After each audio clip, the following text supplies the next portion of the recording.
सनातन धर्म ज्ञान गंगा चैनल में आप सभी का स्वागत है।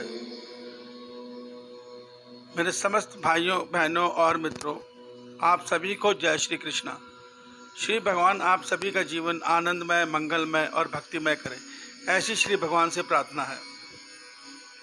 प्यारे भाइयों, पिछले भाग में हमने समझा था कि संसार में परब्रह्म परमात्मा के अतिरिक्त सत्व रज तम ये तीनों गुण हर सब में मौजूद हैं। समस्त प्राणियों में, समस्त देवताओं में और संसार की तीनों शक्तियां ब्रह्मा विष्णु महेश में। जिस मनुष्य में जो गुण प्रबल है, जिस जीव में जो गुण प्रबल है, वह उसका स्वभाव गुण स्वभाव उसी गुण के अनुसार है। सात्विक गुण से प्रबलता से संसार में अच्छाइयाँ, सद्गुण, ईश्वर भक्ति, अध्यात्म उन्नति, विवेक ज्ञान, निष्काम भावना उत्पन्न होती है। और जब मनुष्य में राजस गुण की बढ़ोतरी हो जाती है, प्रबलता आ जाती है, तो मनुष्य में लोभ, स्वार्थ, भौतिक इच्छाएं, तृष्णा बढ़ने लगती है। और जब भौतिक इच्छाओं और तृष्णा और लोभ स्वार्थ से मनुष्य पापमय कर्म में लिप्त हो जाता है, तो धीरे धीरे वो राजस से तामसिक गुण में प्रवेश कर जाता है। और जब मनुष्य में तामस गुण प्रबल हो जाते हैं, तो मनुष्य में अज्ञान, आलस्य, प्रमाद, हिंसक प्रवृत्ति, क्रोध, काम वासना, यह सब अवगुण उत्पन्न, द्वेष भाव, यह सब अवगुण उत्पन्न होने लगते हैं। ये हम पिछले भाग में जान चुके हैं। मित्रों, ये सृष्टि इन तीन गुणों में ही चल रही है और सदैव चलती रहेगी, ये इसका नियम है।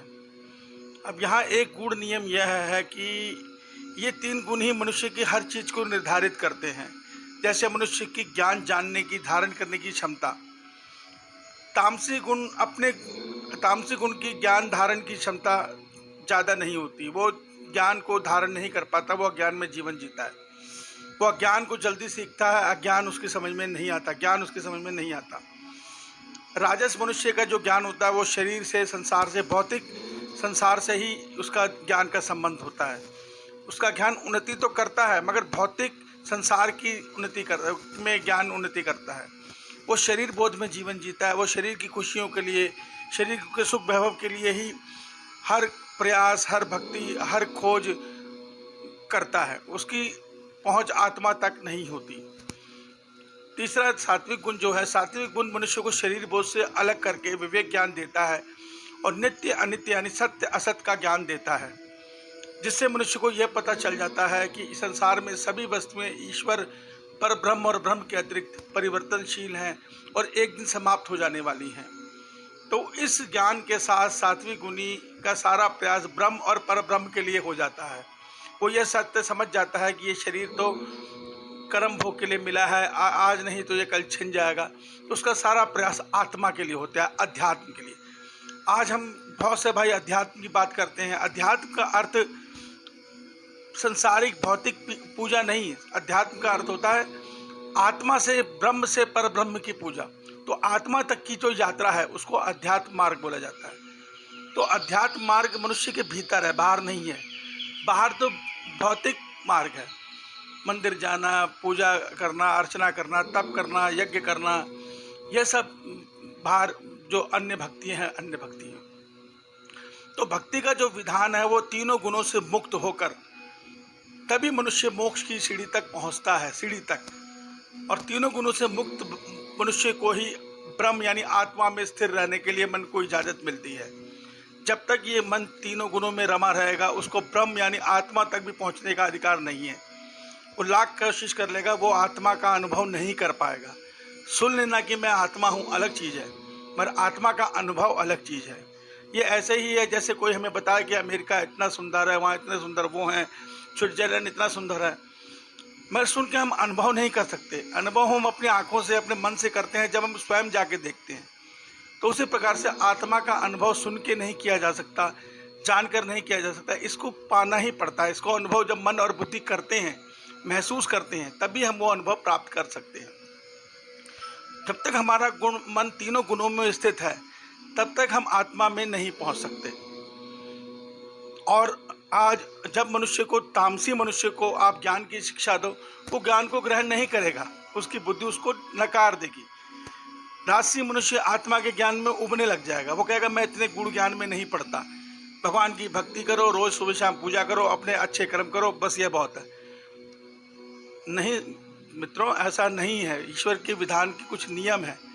देखिए, ईश्वर की भक्ति सभी करते हैं, सभी करते हैं, सात्विक, राजसी, तामसी, मगर सब अपने अपने भाव में करते हैं। सिद्धि तक कोई विरला, नानक देव जी जैसा, मीरा जी जैसा, विवेकानंद जी जैसा, सिद्धि तक कोई विरला ही पहुंचता है। क्यों? क्योंकि इसके नियम है। नियम को जानकर जब भक्ति की जाती है तभी हमारी भक्ति सिद्धि तक पहुंच सकती है। तो सिद्धि, भक्ति का सिद्ध करने के दो ही मार्ग हैं। सर्वप्रथम तो हमारे को मन को संसार के मोह माया से निग्रह करके अपने ईश्वर में मन को स्थिर करना है। अब मोह माया से निग्रह करना इतना आसान नहीं है कि हमने सोच लिया हम मोह से छूट जाएंगे। नहीं छूट सकते। ये राजस गुण, तामस गुण हमें नहीं छूटने देंगे। तो भगवान कहते हैं इसके लिए कर्म योग है, कर्म योग। देखिए, विज्ञान का एक नियम है। जब आप इस संसार को ईश्वर का संसार मानोगे और ये समझ लोगे कि मेरे को इस ईश्वर के संसार की सेवा करनी है, इससे मेरे ईश्वर मुझसे प्रसन्न रहेंगे, तो आप उनकी निष्काम सेवा में रत हो जाओगे। जैसे जैसे आप निष्काम सेवा करोगे, निष्काम भक्ति करोगे, आपके अंदर मोह माया का बंधन घटने लग जाएगा, राजस और तामस गुण का बंधन घटने लग जाएगा और आपका मन सात्विकता की तरफ बढ़ेगा। आपका परमात्मा, देखिए इसके पहचान क्या है। आप राजस गुण के आगे ईश्वर की चर्चा करो, वो आपसे तर्क वितर्क करेगा। ईश्वर भक्ति का समय होता है। हर समय ईश्वर भक्ति नहीं की जाती, हर समय ईश्वर की बात की चर्चा नहीं की जाती। संसार में जीवन जीना भी जरूरी है और काम भी जरूरी है, क्योंकि उसका राजस मन इसका विरोध कर रहा है। वो भक्ति करता है, अपने नियम से करता है, मगर बाकी टाइम में वो संसार के सुख चाहता है। भक्ति में भी वो संसार के सुख ही चाहता है। तो राजस मनुष्य भक्ति भी इसलिए करता है कि उसको संसार के सुख में बाधा ना आए, ईश्वर से उसको कृपा मिल जाए कि उसके संसार की तृष्णा, संसार के भोग विलास और बढ़े, घटे नहीं, मान सम्मान और बढ़े। तो इस सत्य को भगवान ने बताने के लिए कहा है कि सर्वप्रथम अगर हमने भक्ति चुननी है, वो भक्ति जिसमें मीरा की तरह सिर्फ कृष्ण ही भाते हैं, सिर्फ ईश्वर ही भाते हैं, ईश्वर की चर्चा ही भाती है, हर चीज़ में ईश्वर ही नजर आते हैं। ईश्वर भक्त को चिंता नहीं होती कि कल मेरा घर कैसे चलेगा। ईश्वर भक्त को ये चिंता होती है मेरे प्रभु से मेरे बंधन ना टूट जाए प्रेम का। अगर उसका एक दिन मन नहीं लगता ईश्वर में तो वो चिंतित हो जाता है कि भगवान क्या गलती हो गई जो आपके मेरे मन का रिश्ता टूट गया, क्यों नहीं मेरा मन आप में स्थिर हो पा रहा भगवान। तो सात्विक मनुष्य की भक्ति में ये बात होती है, वो प्रेम का भूखा होता है, वो ईश्वर के प्रेम में स्थिर होकर आनंद पाता है, ईश्वर की बातों में आनंद पाता है। तो सर्वप्रथम हमें मन को सात्विक बनाना पड़ेगा ताकि हमारा मन ईश्वर में स्थिर होना तो शुरू हो। सात्विक मन केवल निष्काम भक्ति और निष्काम कर्म योग से होगा, या जब हम निष्काम भाव में संसार की सेवा करेंगे तभी हमारा मन सात्विक होगा। मगर सात्विक गुणी जब बन जाते हैं उसके बाद अगर हम नित्य सात्विक गुण में ही चलते रहते हैं तो उसका भी फिर हानि होनी शुरू हो जाती है। कैसे? हम सात्विक रूप में निष्काम भक्ति करे जा रहे हैं, हमारे अंदर ज्ञान बढ़े जा रहा है। ज्ञान अलग चीज़ है। ज्ञान है ईश्वर को जानना कि हर मनुष्य में ईश्वर है, मुझ में ईश्वर है, ये सारा संसार ईश्वर ही है, ये ज्ञान है। मगर प्रेम यानी भक्ति से उनको पा लेना भक्ति है। पाने के लिए प्रेम चाहिए। अभी तो हमने सिर्फ ईश्वर को जाना है ज्ञान में कि ये संसार ईश्वर है, मैं भी, मेरे अंदर भी जो तत्व है वो ईश्वर का अंश आत्मा है। मगर अब उसको पाना है, पाने के लिए हमें भक्ति करनी है। वो भक्ति कैसे होती है? वो भक्ति मन और आत्मा से ईश्वर की प्रति पुकार होती है। हे ईश्वर, मैं तुम्हारा अंश हूँ, मैं लाखों करोड़ों जन्मों से भटक रहा हूँ, करुणा निधान, अब मुझे अपने श्री चरणों में स्थान दे दो, मुझे अब अपने से मिलने का अधिकार दे दो प्रभु। भक्त की ये कामना होती है, उसकी ये कामना नहीं होती कि ईश्वर मुझे संसार की माया दे दो, ये दे दो, क्योंकि उसे पता है कि माया तो ईश्वर से दूर कर देती है। तो हमें ये रहस्य को समझना है कि सच्ची भक्ति पानी है तो पहले राजस और तामस गुण को घटाना है, सात्विक गुण को बढ़ाना है। जब सात्विक गुण बढ़ जाएगा तब हमें सात्विक गुण को भी त्यागना है। उसको त्यागने के लिए भगवान कहते हैं कि अब जब तुम्हारे अंदर ईश्वर मन स्थिर होना शुरू हो गया तो तुम अब लाभ हानि मान अपमान की चिंता को छोड़ दो। तुम्हारे को मान मिल रहा है, तुम अपनी भक्ति में रत हो जाओ। तुम्हारे शरीर के साथ क्या हो रहा है वो होने दो, वो तुम्हारे कर्मों का फल है। तुम अपने मन से मुझसे जुड़ जाओ।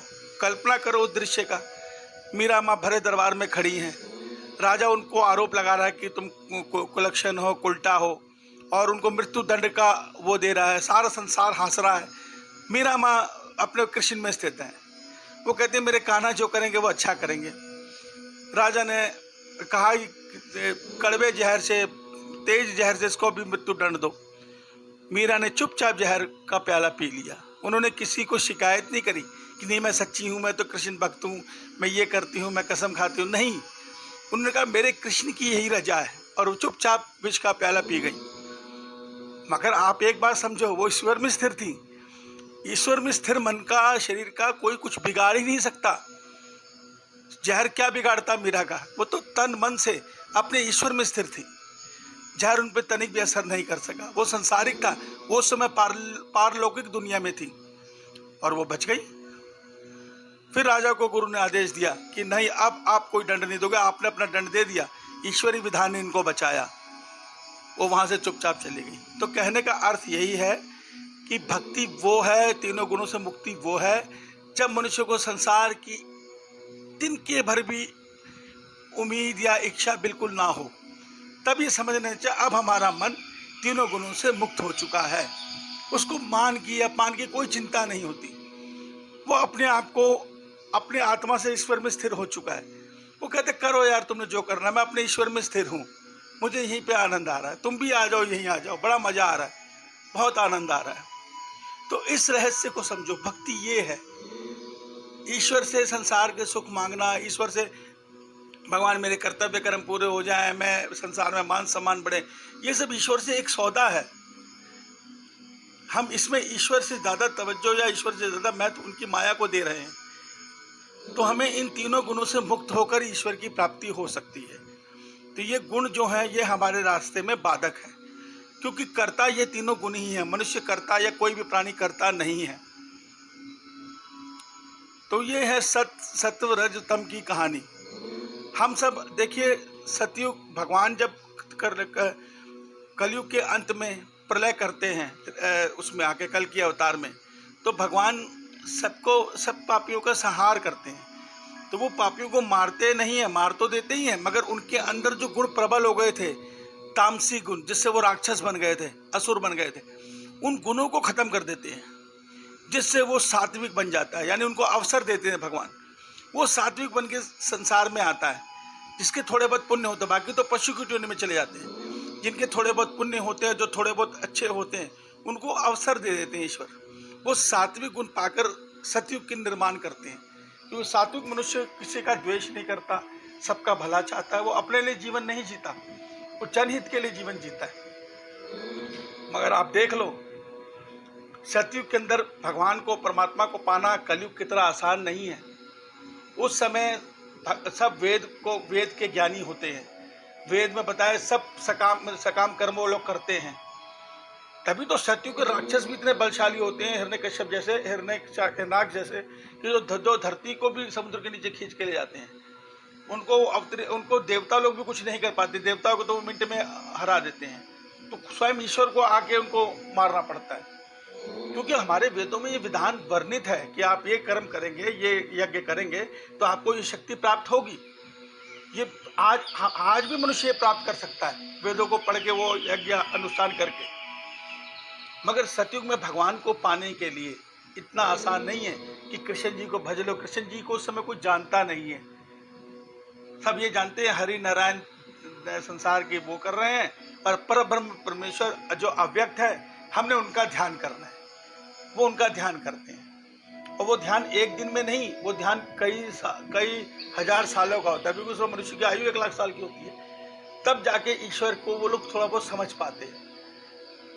मगर सतयुग से जब त्रेता बदलता है, थोड़ा बहुत खोट आना शुरू होता है। कुछ मनुष्य मन की कामना के पीछे भाग के अपने अंदर राजस गुण प्रबल कर लेते हैं, तो युग घट जाता है, त्रेता युग आ जाता है। वहां थोड़ा बहुत खोट आ जाता है, बेमान आ जाती है, लोभ आ जाता है, स्वार्थ आ जाता है।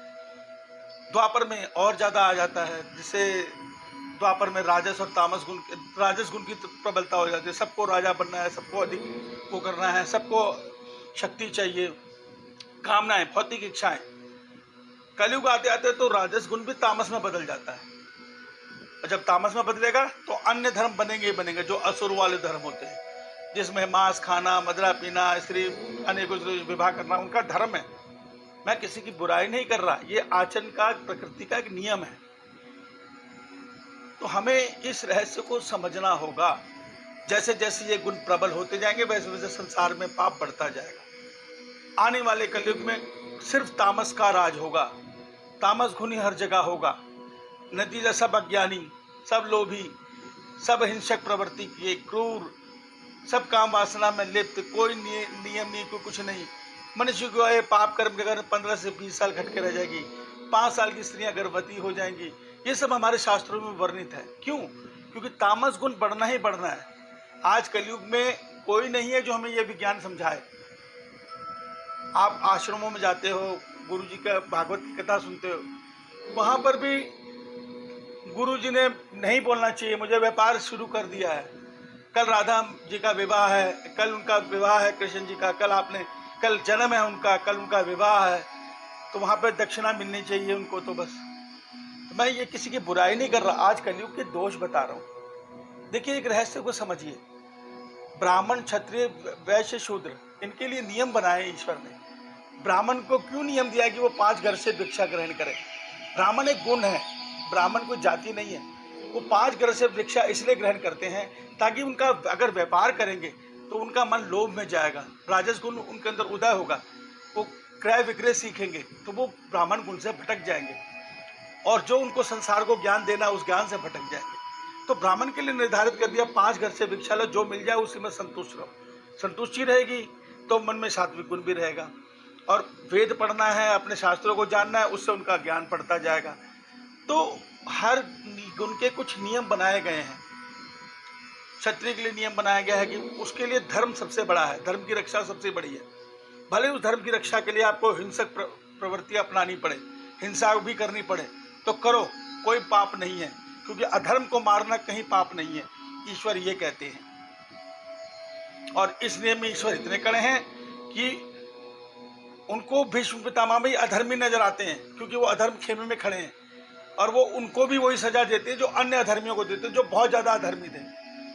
तो धर्म की रक्षा से ही ईश्वर हमसे प्रसन्न रहते हैं। तो अपने अपने अंदर जो हमारे अंदर धर्म है, जो हमें गुण ईश्वर ने दिया है, अगर हम वैश्य हैं तो ईमानदारी से व्यापार करें, अपने ईश्वर का सुमिरन करें। अगर हम शूद्र हैं यानी कर्मचारी हैं तो ईमानदारी से अपने कार्य को करें और अपने ईश्वर का सुमिरन करें। अगर हम क्षत्रिय हैं तो धर्म की रक्षा के लिए लड़ भिड़ जाएं, कोई दिक्कत नहीं। अधर्मियों के लिए हिंसा भी कोई दिक्कत नहीं है, कोई परेशानी नहीं है। अगर हम ब्राह्मण हैं तो अपने ज्ञान से समाज का भला करें सब में, मगर ईश्वर सर्वोपरि, ईश्वर का ध्यान सब में रखना है। तो ब्राह्मण, क्षत्रिय, शूद्र, वैद्य, ये हमारे वैश्य गुण है। और हम किस गुण से हमारे अंदर अच्छाई बुराई आनी है, लोभ आना या निस्वार्थ भावना आनी है, ये सत रज तम, ये सारा विज्ञान है। इसको जब हम समझ लेते हैं और इससे हम इनकी बारियों को समझकर अपने जीवन में ढाल लेते हैं तो हमारे कल्याण को कोई नहीं रोक सकता। यही विज्ञान में भगवान श्रीमद् भगवद गीता में समझाते हैं।